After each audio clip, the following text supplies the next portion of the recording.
It's kind of a famous verse, well known amongst devotees. If there was like 40 verses or even 25 verses of the Gita that you learned, this would probably be on that list.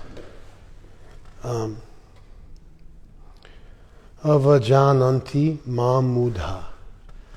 Avajananti mam mudha. Manushim tanum ashritaha. Mudha, fools, which comes from mu in Sanskrit, which means bewildered. I guess the concept of evil in English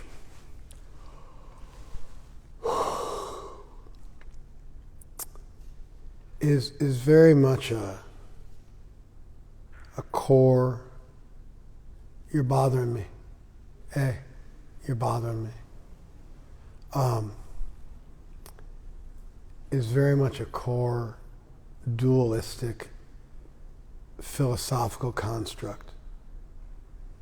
The idea of evil is always contrasted to the notion of good as its polar opposite. And so evil is conceived of in a dualistic model as being a fundamental feature of reality. So if there's evil as a contrast to good, then just like there's heaven, there's a contrast to heaven, which is hell, and there's God, there's a contrast to God, which is. Why are you mumbling at me? Speak. Devil, Satan. That's right. The Antichrist, whatever. So, evil as a philosophical ideal in Western thought is an eternal, fundamental principle that is contrastable to good and that has permanent existence. It's eternal. It's basic. It's fundamental. You guys following this? That's why you reading through the book, then go read from the book somewhere else. I'm trying to explain something, teach something. And having you with your head buried in the book doesn't really help. You're already going to have a hard time wrapping your head around this. And you're not going to do yourself any favors by looking around the book. You got it? You got it? Yes. Okay.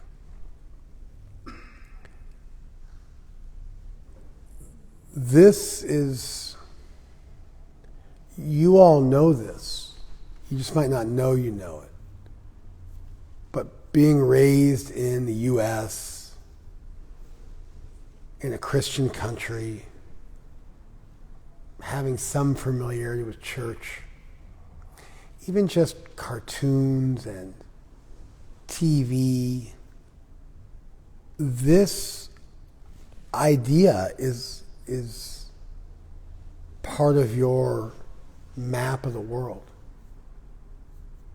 Whether you accept it or not is a separate point, but the idea of evil as a fundamental reality, a basic, eternal quality of existence, an eternal hell, a devil, this like basic fundamental malevolence that someone can possess for another, or that someone possesses as their most basic corrupt feature of their existence.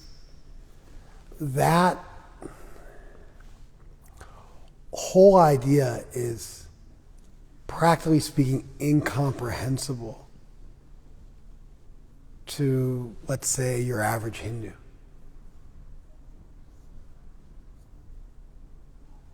Meaning that it almost makes no sense. So whether or not we agree with the idea, the basic idea, we can wrap our heads around if we wake up and pay attention and think. Are you guys thinking? You awake? You paying attention? Okay. Think about it. Does the idea of Satan vex you? Does the idea of a devil vex you and make no sense? Raise your hand. The idea of a devil makes no sense to you whatsoever, and you're just like, I don't even understand what you mean when you say devil. It doesn't. I don't understand it. You're lying. No. I'm saying I disagree with it. I know, but I didn't say that. I need you guys to pay attention. I said multiple times, not whether you agree with it. I said that. I anticipated. I didn't want that answer. You with me now? All right, let's pay attention, okay? The idea of a devil, of hell, of people who are intrinsically demonic, that they hate God with every fiber. They're made out of hatred. They're made out of corruption. It's an eternal quality that guides you to hell and you live there forever. And these people are in a fundamental, eternal rebellion against the light, and always bent towards the darkness. That notion is comprehensible to us. It's comprehensible to us because we were raised in a Christian country.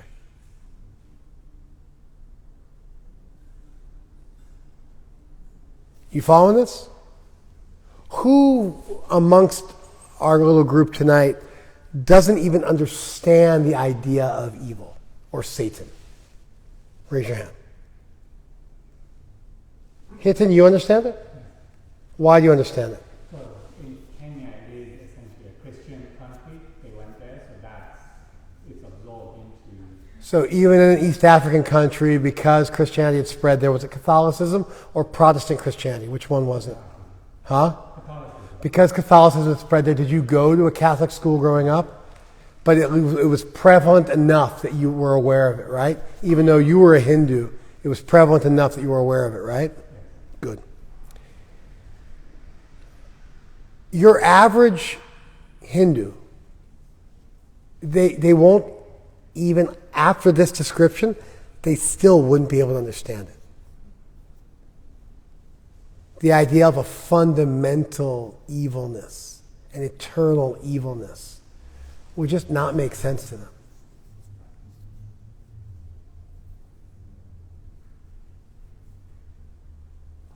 Because they're raised with the idea that all selves are ultimately pure.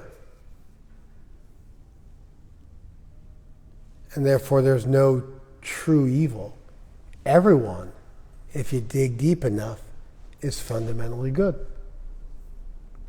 Now that worldview might, at first glance, prima facie, it might be a little difficult to wrap your head around because if you didn't grow up with it. No, wrong. That idea, if somebody introduces it to you as a worldview, might be difficult to wrap your head around it, not because you grew up with it or didn't grow up with it, because it creates a philosophical problem. What is it? People doing bad things. People do bad stuff. So you got to have an explanation for why people do bad stuff. And if you don't have a fundamental evil, what do you go to? God or the devil. I have no idea what that means. You weren't listening to me. If you don't have a concept of fundamental evil, where do you go to? Ignorance. So ignorance in Indic philosophy occupies roughly the same space that evil does in, let's just say, Western philosophy to make it easier. What causes people to do terrible things? Evil. But if you don't believe in evil, then evil can't be what causes people to do terrible things. But people do terrible things, and therefore there has to be something which causes it. And what causes it? Ignorance. Now, ignorance is not intrinsic. Ignorance can be cured. Ignorance is not a fundamental quality. It's an absence of knowledge, or you're covered over, but it's not your core. And so to be ignorant in the Gita is to be evil. To be devoid of knowledge is to be evil. To be bewildered is to be evil. To be lusty and angry is to be evil. But evil, sinful, whatever English word you want to use to communicate the Sanskrit ideas, which would be like vichetasaha, mudha, hritagyana, asurim,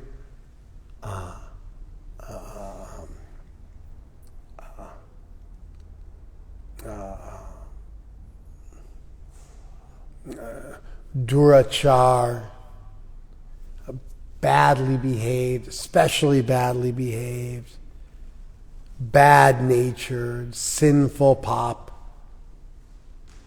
kritama, the greatest committer of sins. Your knowledge was stolen. Alpa medas, you have small knowledge. Abudhaya, you have no intelligence. Mudha, you're bewildered, you're a fool. All these terms in Sanskrit might be rendered into English as evil, but they lack the capital letter evil as a fundamental constituent of reality. And they become a lowercase evil, which is just caused temporarily by ignorance, but which does not truly cover the inherent goodness within the self. And therefore Krishna will talk about Sukham Atmani Vindati. You'll find happiness within yourself. Atmani Atmana Tushtaha. You'll find satisfaction within yourself. Antar Jyoti, the light within yourself. Antar Sukhi, the happiness within yourself.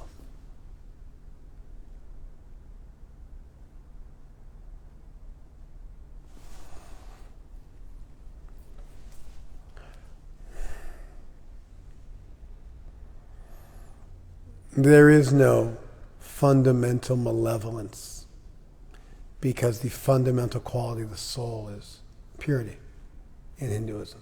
There may be some very small sects of Hinduism which might have ideas that are more in line with evil. But the mainstay, the majority of Hinduism, the majority of Vedic texts, don't have this idea. They have what could be called a pure soul theology. The idea that the self is pure, as opposed to a corrupted soul theology, that the soul is by nature corrupted. Of course, therapeutically, to teach people they are fundamentally corrupted is insane, and no social worker, no therapist, no psychologist. The very nature of therapy is this idea of helping people to reframe the way they look at the world and finding goodness within them and finding a way for them to become rehabilitated. And so it's completely at odds with the idea of fundamental evil.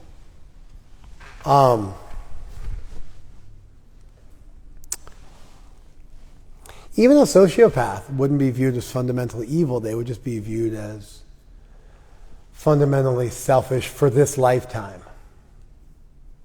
Like you might be born without an arm for one lifetime, or without a leg in one lifetime.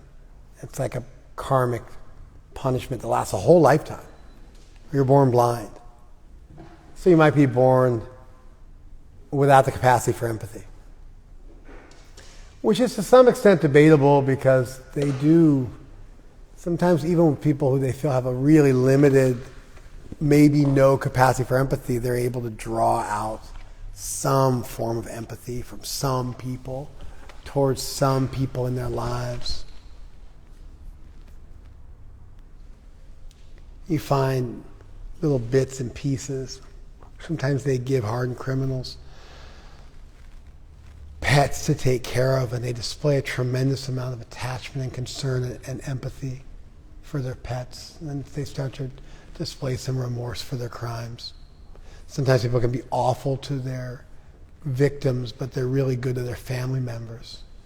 Like a number of serial killers had families, and they never raped or abused their family members. And I think it would be difficult to argue that they had zero empathy for them, that they were merely a beard to disguise their crimes against humanity. I think probably they just had a need to have some love, and so they created a small compartmentalized area within their life where they could manifest some normative qualities to keep them on some level grounded, so they weren't just Mr. Hyde all the time. And so there was a Dr. Jekyll feature of their personality, and they were split. But that if you suggested them, let's say, to rape and murder their family members because they couldn't find any victims, they would never do such a thing. The same way you wouldn't kill your family pet even though you might eat meat. People are just able to manage such cognitive dissonance, even though it's contradictory and it has some inherent hypocrisy. It nonetheless is most people's reality. They would never kill their pet, but they'll eat the exact equivalent animal because they're not related to it. And so similarly for a number of, because the kind of personality you get who had no humanity, they would be like a constant Mr. Hyde character. And the greatest serial killers in the world didn't seem to have that. They seemed to have some twisted, minimalist, on some level ability to relate to some people at some time. Even Jeffrey Dahmer, who was like the worst, who didn't have a family, like a Ted Bundy type figure or some of the others. Even Jeffrey Dahmer was just he was a cannibal. Just doesn't get any worse. He had a hard time killing one of his victims because the guy wouldn't shut up. The guy kept talking to him. Like, hey, my name's so-and-so, here's where my family lives. And he wouldn't create enough silence for Jeffrey Dahmer to purely objectify him. And ended up messing up his game and gave the guy a chance to escape. It's been decades. I realize it came up recently. I didn't watch any of the recent stuff, but he used to drug people and take them back to his apartment. Bizarrely, like it was actually an apartment. It's insane. He'd be able to pull this off. I believe it was an apartment. And he would dismember people and eat them and store them in his fridge or his freezer. And this awful smell that came from his house. And somehow or other, he got away with it for years. And the cops even caught him a couple times. He said the person was his gay lover who would escaped in a drunken fit and got the cops to even bring the guy back to his house. But one guy, a black guy, from what memory serves, it's been decades since I read about this, he just wouldn't shut up. He just kept the conversation going. And it became very, very difficult for Jeffrey Dahmer to purely objectify him, and that created enough time the guy was able to get free and get away, and I think the cops finally got onto him. Is that an accurate depiction of what happened? That's accurate, right? Yeah. I don't like watching this stuff, so I don't watch the movies and stuff. I find it to be abhorrent, but I have read about it.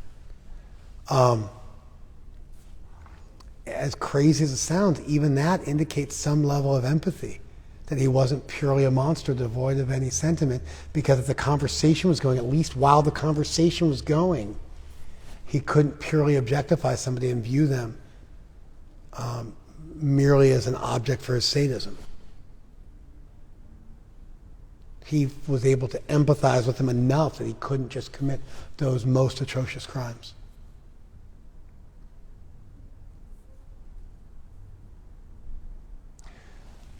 So, to be able to read and make sense of the verses we're going to read today, you have to really understand this. That our way of looking at the world, that the world is comprised of good and evil, us and them, it's a super convenient way of looking at the world. It's extremely tribal. It's behind every gang. It's behind every nomadic culture. It's behind most cultures that fight for scarce resources. It's behind most wars, religious wars. It's the basic model for human society. The great civilizations of human society have to break from this because different people have to melt together and get along. But especially when you're looking at tribes or fiefdoms and kind of independent little kingdoms fighting with each other, it's us versus them. And that works into religions, especially the Near East religions. Judaism, Christianity, Islam. You're a Jew or you're Goyim. You're a Christian or you're a heathen. And you're a Muslim or you're infidels. And it's you're good or you're evil. You're going to heaven or you're going to hell. You're a believer or you're a non-believer. You're part of our tribe or you're against our tribe. And there's a reason why such religions are more attractive, because that's just kind of the way people think. It's kind of the way people think. So there's a reason why such religions are more attractive. It's the terms most people think in. But that's not the only way to view the world. You can also view the world that all people are fundamentally good, but people can be covered over by various degrees of illusion or ignorance. And that can explain why people do terrible things, but still see a glimmer of hope in people.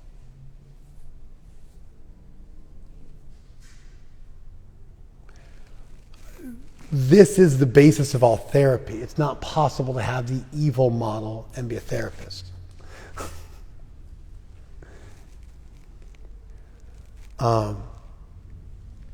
It's the only worldview that makes sense. It's, of course, the only world that an all-good God would create. It's a superior world to the other one. There doesn't seem to be any reason why God would have to create people with fundamental evil. And so there's a host of theological problems with fundamental evil, philosophical problems. I believe it's a very impoverished worldview. That's easy to understand why people embrace it, but it does not hold up under scrutiny. It's an inferior worldview. But some of the language of the Gita, if you don't understand this, that what the Gita is teaching, you could think the Gita is talking about that fundamental evil. And so this discussion was important. Comments? Questions?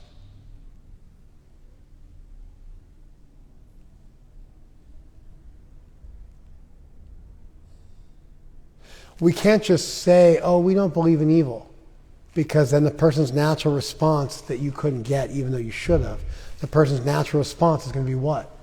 What do you believe in instead of evil? No. The person's natural rebuttal. We don't believe in evil. We believe everybody's inherently good. What's the person's natural response going to be? How do you explain people doing evil things? How do you explain all the terrible stuff which is done by one person to another?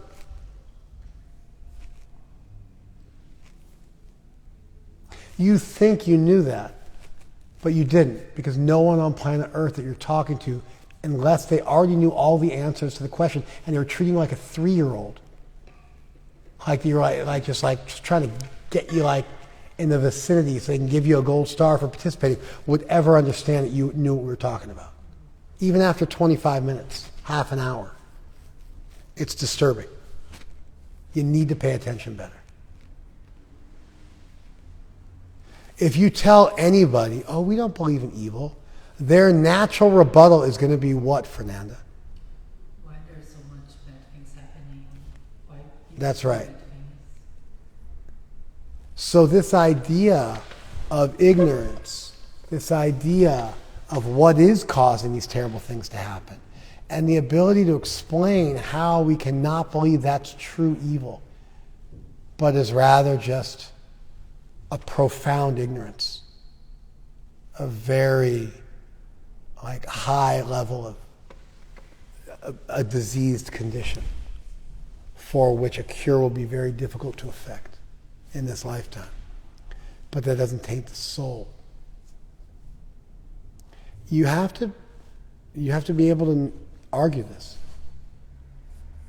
which means you have to understand the question, and your answer clearly indicates you still, as of 2 minutes ago, did not understand the question. Respond? I understand your procedure, I agree. Do you guys got it yet? You got it? These are core ideas. And it's tough because Mark Twain said, it's impossible to be a racist or a bigot if you travel enough. Because you just start to realize, that people, the world's a lot bigger than just you and your microcosmic mind. There's people have a lot more in common than they do different. And there's a lot of different ways of looking at the world. Somebody said you only learn your own language when you learn another, because you learn the things that are specific to your language, which aren't necessarily there in another language. They're culturally specific to your language.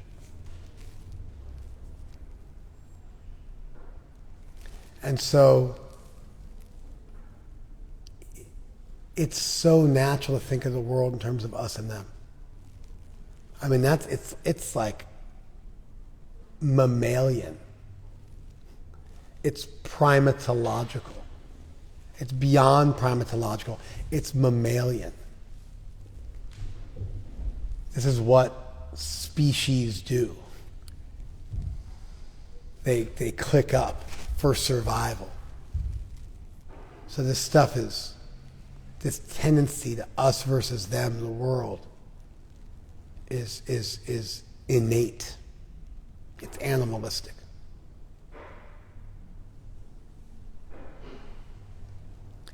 But it's not the only worldview. You can still have a pure soul theology. You can still click up those who are ignorant and those who aren't ignorant, those who are in knowledge. You can still make different groups. It's just there's a little more permeability where persons in group A could get to group B. And there's a cure for the disease of the people in group A such that they could eventually become members of group B. You follow this? And actually, even Christianity, like the most good versus evil game in town, right? They all believe this too, because you can accept Jesus and you're good. So that means there's the possibility of moving from group A to group B. They just don't believe you have it within you. There's no goodness in you. There's goodness in Jesus, and by you accepting Jesus, then his goodness gets lent to you and you become made whole. You're fundamentally broken. You're fundamentally evil. You're fundamentally hellbound. But there's a guy, not you, that if you take shelter of him, then he can bless you, and then by his goodness is lent to you, and then you become cured.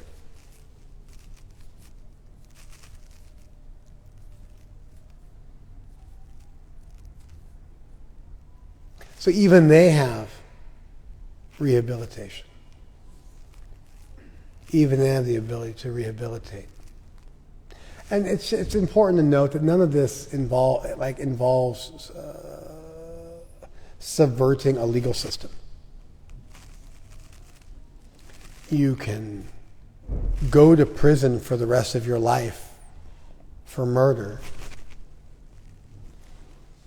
and seek forgiveness, not a pardon where you're released from prison, but forgiveness in the eyes of God, what have you, from a priest.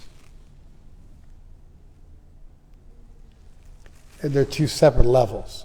A legal system can just go on with crimes and punishment. It's a behavioral,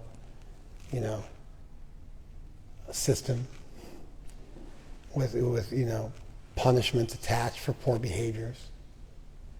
But the forgiveness there's some higher level of atoning, purifying oneself, restoring oneself, rejuvenating oneself, such that theoretically somebody could be forgiven for their crimes by the people they committed them against, let's say the surviving members, or you could torture someone, and you could be, kidnapping is a pretty serious crime. You kidnap and torture somebody, maybe try to kill them, they get away. And then they could come to your prison, they could say, I forgive you, although you were spending the rest of your life in prison. And you could spend the rest of your life in prison and be forgiven by the person you committed the crime against. And that wouldn't have to necessarily result in you getting let go of prison. Or you could be forgiven by a priest and spend the rest of your life on death row or in prison. The fact that that is an intelligible concept means that in our minds such a thing is possible. And so it's important when we're discussing these kind of ideas that we don't start getting wrapped up in, well, this person did this to me and they need to be punished for what they did to me and I can't let them off the hook. We're not discussing repealing a legal system. We're discussing the idea of atonement and rectification, edification, penitence, rehabilitation, growth.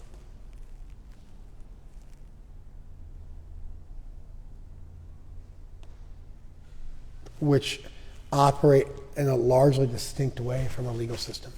Sometimes there's a pardoning, which is there. And it's sometimes based on you being a model prisoner or you showing that you express remorse for your crime, so on and so forth. You get that.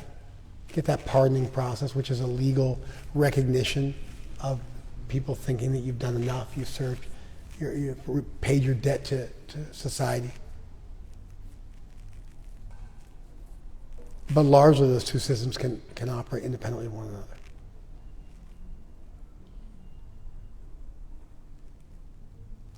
And so it's important to learn another language in the sense of realize there's other ways of looking at the world, and those ways of looking at the world can also troubleshoot the things that we use our way of looking at the world to troubleshoot. Why do people do terrible things? Because they're evil.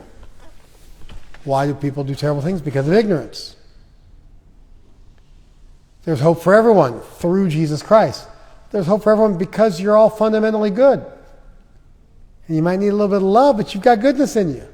You don't have goodness in you. You're evil to the core. But Jesus is so merciful, he can implant goodness within you, impregnate goodness within you. You following this? So, yeah. Whether it's the vicarious atonement of another that fixes your internal problem, that's a tough philosophical ideal to swallow, because wouldn't your receptivity indicate there was some goodness within you? Wouldn't the act of turning towards divinity indicate that you weren't corrupt to the core? Wouldn't the act of turning towards Jesus be an indication that prior to the grace of Jesus that you turned towards Jesus to then accept, there was some intrinsic goodness within you such that you chose to turn towards that light? Doesn't make sense that you were just fundamentally bad, but somehow or other you, through your free will, made the choice to embrace the light.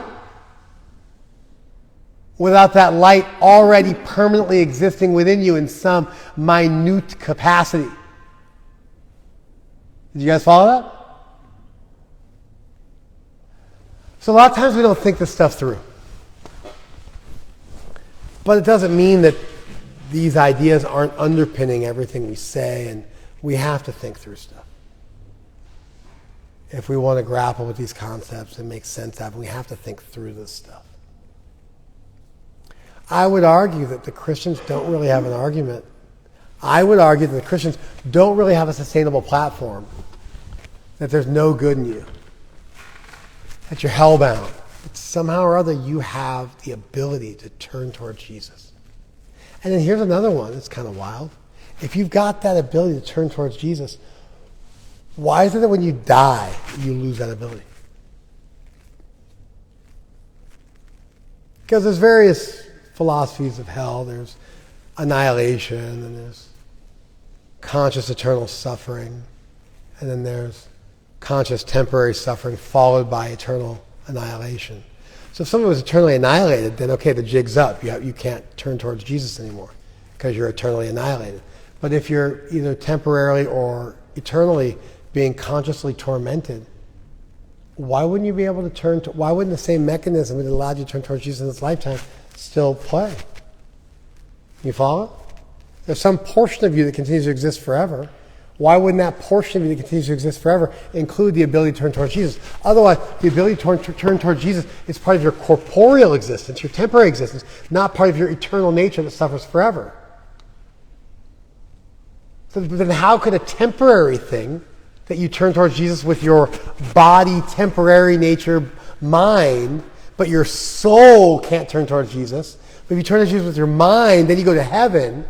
But then when your mind is all thrown away and it's your soul that's left, that soul can't turn towards Jesus anymore. That doesn't make any sense. Did you guys follow this?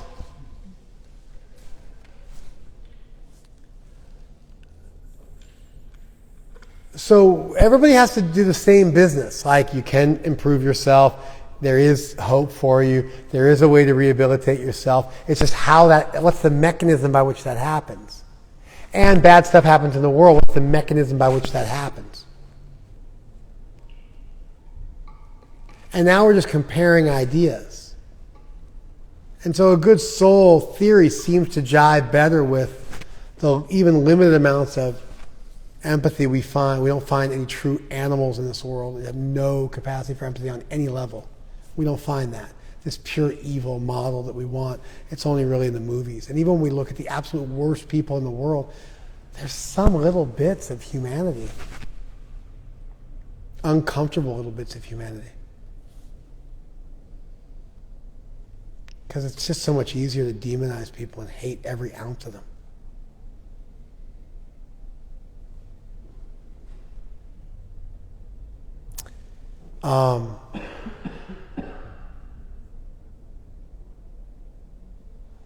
And so the evil soul theory doesn't really work so well, in my opinion.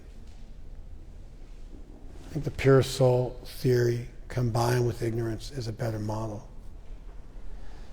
And then Jesus will save you if you turn towards him in this body. But after this body, even though you live forever, you can't turn towards him anymore, because turn towards him isn't part of your fundamental spiritual nature. It's just part of your bodily nature. And then once you're out of this body and you live forever, then God cuts off the chance for you to turn towards him. That doesn't make any sense. And in fact, a number of traditions don't even believe that. They believe in a purgatory and praying for those who have departed. And they have all sorts of cool little ways they navigate around this idea that you're done for once you die. Of course, the whole Messiah, second coming, and bringing people back indicates that you're reconstituted on some level, in which case you should then have the chance to turn towards Jesus again. So that model, I don't think, works too well. And saying that there's some goodness within you would seem to be the only one that worked, because the goodness within you would be what caused you to turn towards Jesus. And sometimes you may be a Christian who says, no, there was no goodness within me. I just suffered. It was a purely selfish decision. I don't know. I don't believe that. At that point, it just seems to become a silly argument. I turned towards Jesus and he turned my life around, but there was no goodness in me. No sincerity in me. Just becomes, I think, a silly position. So I think the Christians kind of lose the argument both ways. I think they lose in the fundamental evil doesn't really jive with our experience of people in this world. And it's all Jesus' good credit, and I get no credit even though I turn towards him. There's no goodness within me. I think that also fails. And he only got one lifetime. I think that also fails. On top of eternal hell being a failure on the part of God, that he would construct such a place, and a failure on the part of God that he even constructed us in this way, which seems to be a less good way of constructing things.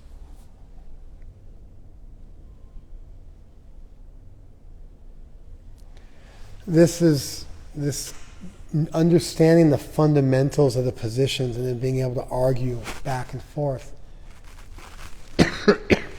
is the core of comparative religion, where you take the trouble to understand everybody's position and distill it down to a simple universal language where the ideas can be communicated cleanly and then compared to other ideas, and they can be examined for coherence.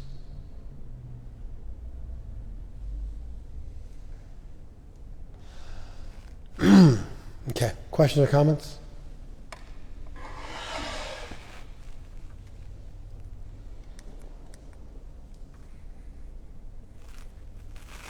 Avajananti mam mudha manushim tanum ashritaha.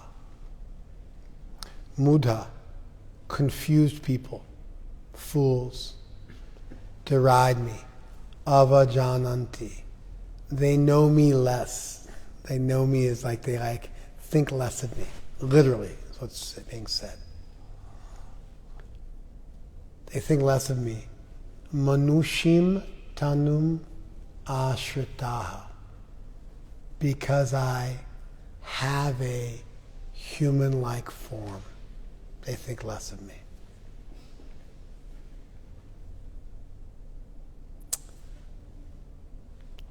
This is another interesting question, because we generally think that envisioning God with a human form is low class. It's childish. It's anthropomorphism.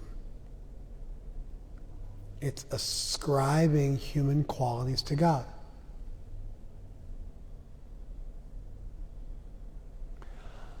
I don't think that's the only reasonable way to view thinking of God as having a human form. I don't think that's the only reasonable way to view God as having a human form. Certainly, if you were to talk to an anthropologist or somebody who studied world religions, they talk about anthropomorphism, they talk about iconography, they look at, Jesus looked kind of Egyptian. Then, eventually white people envisioned Jesus as being white. The whole idea of God being human is because we're humans, so we envision God as being like us. It's anthropomorphism. It's envisioning God as being like us and kind of extending our existence into the heavens and ascribing human qualities to God, because it's just natural that you project from yourself onto the other. But that it'd be better to think of God as being abstract, like goodness, the good, the true, and the beautiful. The Greeks got into this, that beyond the corporeal manifestations of things, there was this realm where things existed in an idyllic, essential, archetypal space. The fundamental nature of reality as abstract concepts. And those abstract concepts were more real because they were less human and the product of projection from your human desires and emotions onto the gods. And so a better way to think about God is what God is not, via negativa, or what's called apophatic theology, what God is not. Or to envision God in the most abstract terms possible, like a gas made of goodness that permeates the universe, or a force of goodness, or a mind, a disincarnated mind, a universal mind. And that envisioning God with a form, what to speak of a human form, is just what impoverished, foolish, naive people do when they think about the absolute.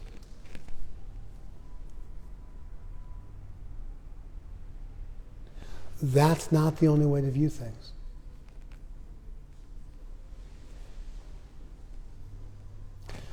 Building on the idea that God exists and is all good and all powerful, it's not that many steps to imagine that an all-powerful God could make a universe in which we could love him, and an all-good God would want to make such a universe. And given that you can't fall in love with things you don't have stuff in common with, God would have to create at least one species that we could transmigrate to that would look enough like God that you could fall in love with God, because you can't fall in love with a disincarnate mind or a vague gas or an abstract principle. If you want to truly love God, truly fall in love with God, truly fall in intimate love with God, truly have an intimate relationship with God, you would have to look like God. And therefore we must be theomorphic, given that we're the only species on the planet that's capable of thinking about and therefore falling in love with God.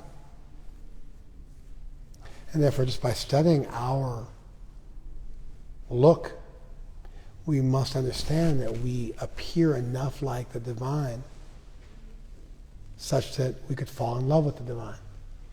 And that God doesn't have a human-like body. We have a theomorphic body. We have a body made in the image of God.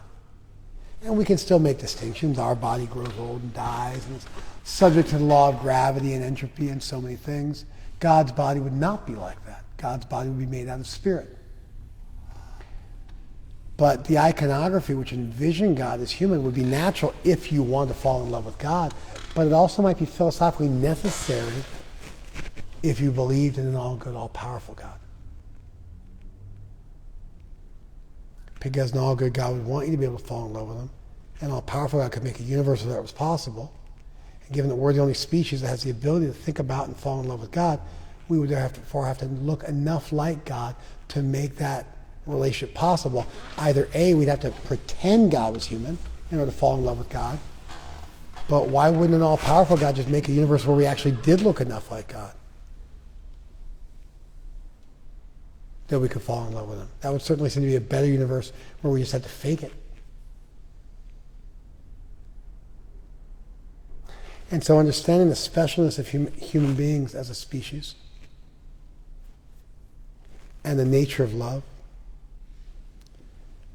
you could argue that human beings must look like God in order for God to be all good and all powerful and for the universe to be properly constructed. And therefore envisioning God as human isn't just necessary for us to fall in love with God, it would also be necessary for the universe to have been created by an all good and all powerful God, with the possibility of love and a species that could do that.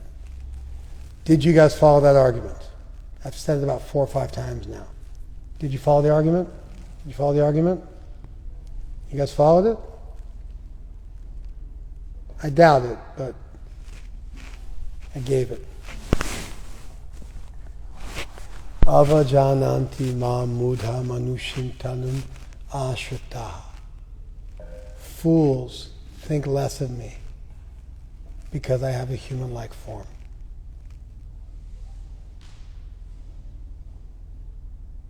Param bhavam ajananto. They don't know my higher nature.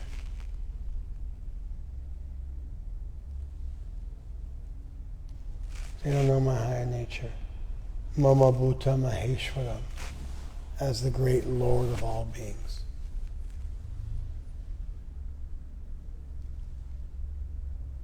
So Krishna's explaining his being the source of the cosmos, how all things are in him, how he's beyond all things. And an obvious doubt Arjuna would have is, but you're standing in front of me in a form on a battlefield. And Krishna anticipates that doubt and says, yes, fools can't wrap their heads around this. A God with a form is superior to a God without a form. A God with a form is more lovable than a God without a form. Form is not inherently material. That's why the opposite of material form is spiritual form, not no form. The anthropomorphism is thinking that the only form that could exist would be a form made out of matter like yours. And the inability to actually think deeply about the nature of reality enough to realize there could be a spiritual form that was not fettered by the laws of physics, that existed beyond this world. That a world without forms would be less beautiful than a world with forms. A world with spiritual forms would carry with it the ability for people to love and reciprocate and do things for one another. A world without forms would lack that. It'd be a bunch of disincarnated minds floating around, bumping into each other. Bodies are ways in which minds interact with the world. A spiritual world of minds would be a world without interaction. If spiritual minds could exist forever, why couldn't spiritual bodies exist forever as well? How come a mind is inherently spiritual? Minds are also quite material. How is any better to conceive of God as being a disincarnate mind? That's also material anthropomorphism, extending your mind to God. We have to learn to see the best in this world and then conceive of that world as consisting of the best in this world without the inadequacies of this world. It takes some effort. And it's a really new way of looking at the world. But that doesn't mean it's not coherent and reasonable and even sophisticated. It doesn't mean it doesn't make sense. And so we have to examine other ways of looking at the world that are foreign to our own, not with contempt and xenophobia and doubt and cynicism, but rather in like an essential way where we try to understand, what are you saying? What do you communicate? And then we inspect it for coherency and reasonability and evidence, logic. Fools deride me when I descend into human form. They do not know my transcendental nature as the supreme Lord of all that be.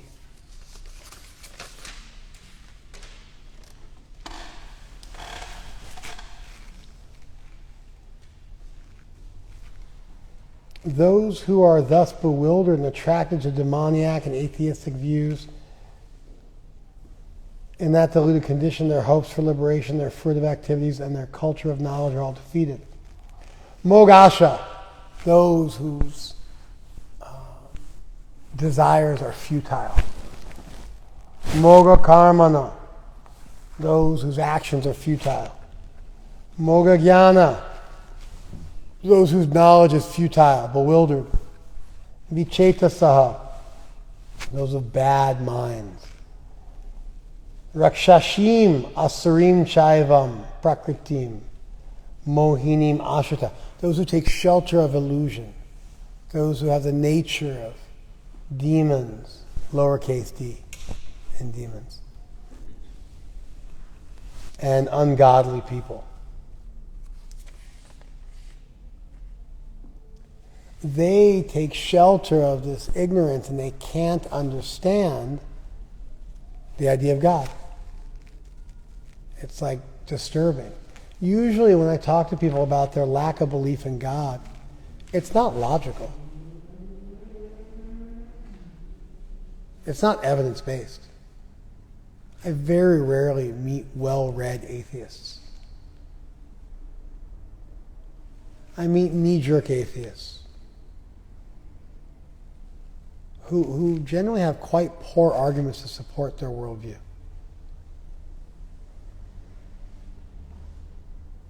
Why? If God exists, why are people suffering? Like that's your best argument? Like, I'm in ecstasy when people ask me that. My response is always, okay, so let me just get this straight. If I can explain how an all-good, all-powerful God is compatible with suffering in this world, then you're ready to believe in God. That's all that's standing in the way. There's a reasonable explanation that accounts for suffering, and also that the world came from an all-good and all-powerful God. If I can solve that riddle, you're a believer. They're like, no. Well, then, like, why are we even arguing that? People have this anathema towards divinity, towards a higher power. They have that rebellion. And Krishna's referring to that. And he's referring to it as they've taken shelter of illusion. Mohinim prakritim ashrita. They've taken shelter of this nature of illusion. Notice he doesn't say they've taken shelter of evil. Moga jnana, their knowledge is bewildered. Vichetasa, they're not thinking clearly.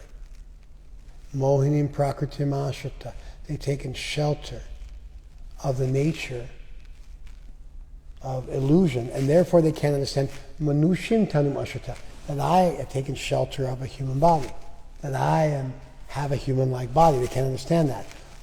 Because they're mohinim prakritim ashrita, they've taken shelter ashrita of that nature. So they can understand why I adhere in and have manushim, manushim, a man-like, tanum, body, ashrita, I inherently have a man-like body, a human-like body. They can't understand that because they've taken shelter of illusion.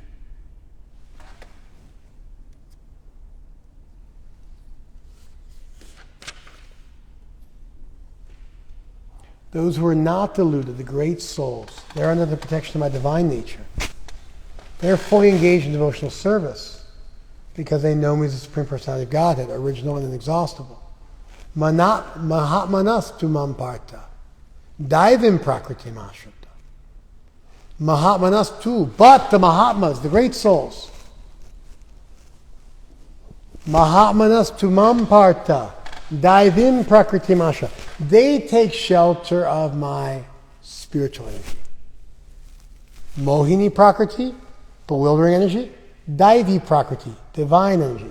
Daivi, it's the same root, div, where you get the English word divine from. They take shelter of my divine energy.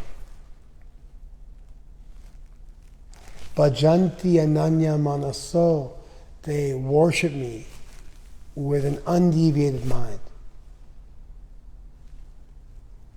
Yatva bhutadina avyayam. And they, having known me to be the inexhaustible Lord of all, the greatest being of all.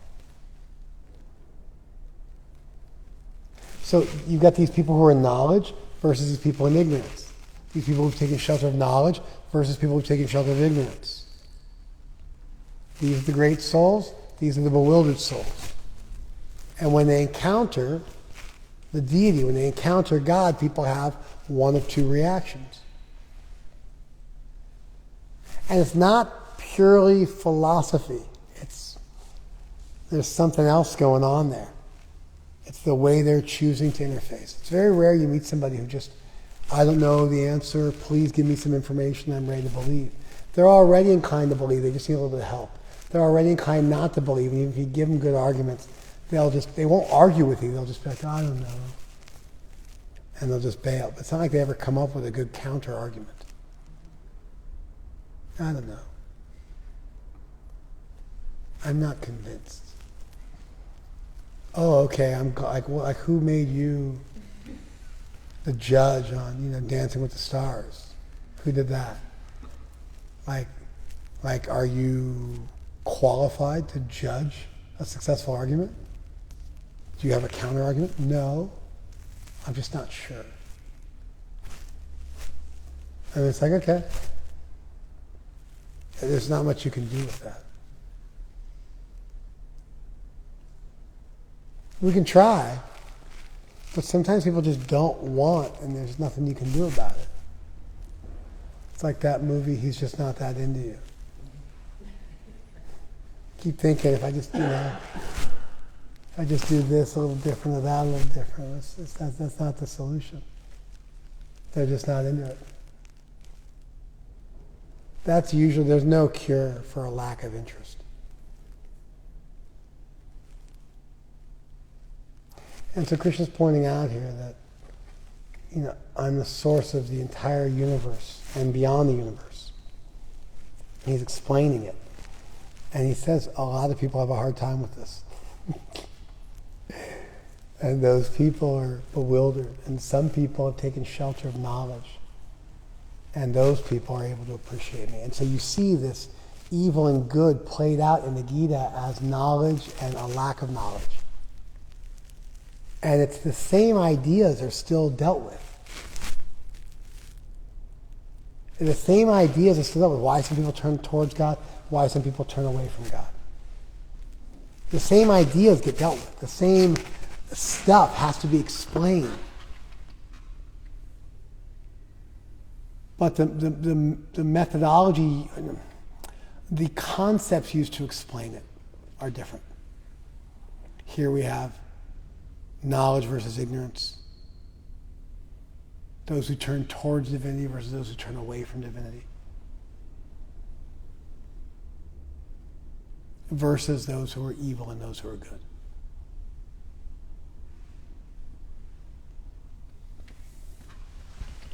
And it's interesting, but it's not mere knowledge like in the sense of making arguments, because the Enlightenment, there has to be some there has to be some experiment, like at least theoretically, maybe this is true, let me run with that and see where it gets me. We need that kind of a change of heart, of a receptivity and openness. We can work with that. Then our arguments will sit better. But it's not like math, professors debating, showing formula A versus formula B and which one's better and which one better accounts for things. It's not like that. It's not that people are looking for the best argument for truth. It's very rare to find such people.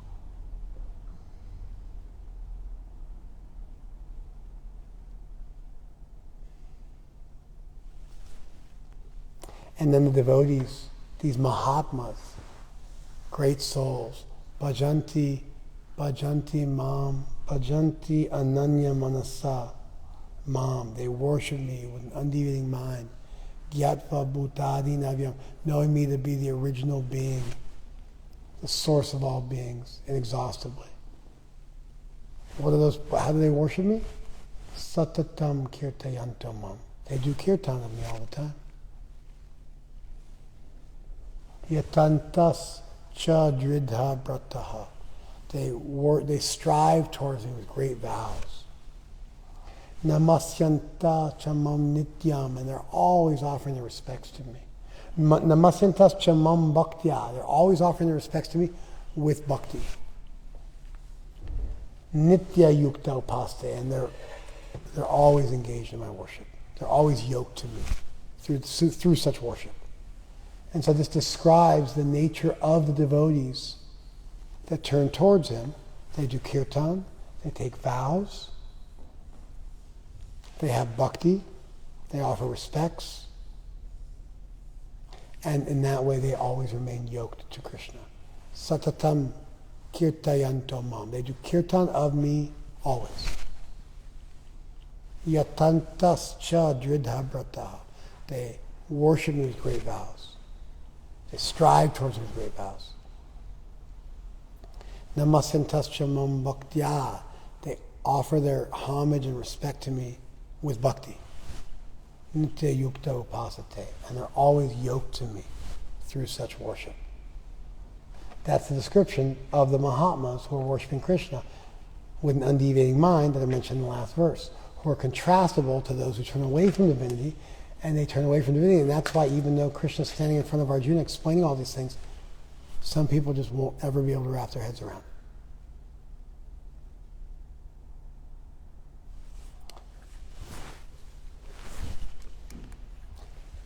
Thoughts?